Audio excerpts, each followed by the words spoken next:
When Prince William and Kate Middleton announced their engagement on October 20, 2010, the only thing more heartwarming than the impending royal marriage was the fact that the proposal involved Princess Diana's own ring.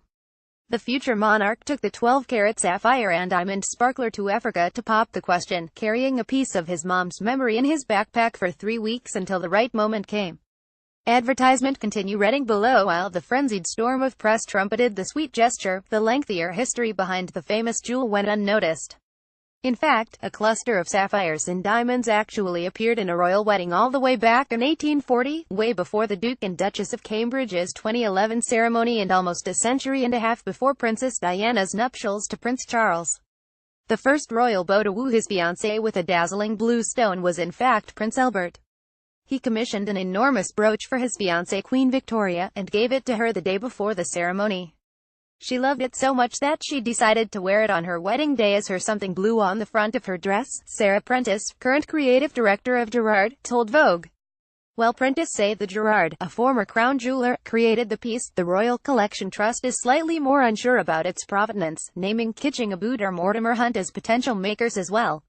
Either way, royal experts are in agreement that Queen Victoria loved the design, wearing it not only for her wedding but throughout the early years of her marriage. Prince Albert would later commission another sapphire brooch for his wife's 26th birthday. Clearly, the royal family loves their sapphires. Advertisement continue reading below. And it came time for Prince Charles to propose to Lady Diana Spencer. The heir apparently selected a few Gerard designs for his potential bride to choose from.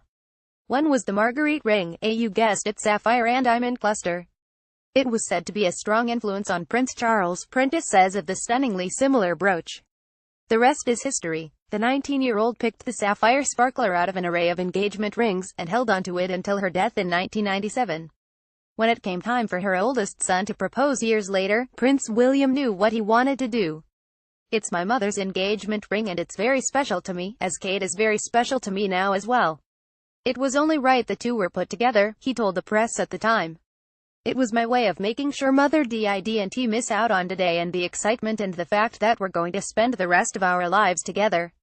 As for the brooch, the official crown heirloom belongs the reigning monarch, aka Queen Elizabeth II. The Queen's also known to favor the jewel, pinning it for her gown for her meeting with John F. Kennedy and more recently donning it for last year's royal ascot.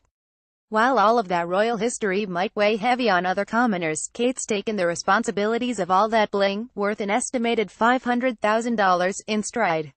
As her husband said back in 2010, "There's no pressure. It's about making your own future and your own destiny, and Kate will do a very good job of that." HT Vogue. Watch Kate Middleton's best looks of all time.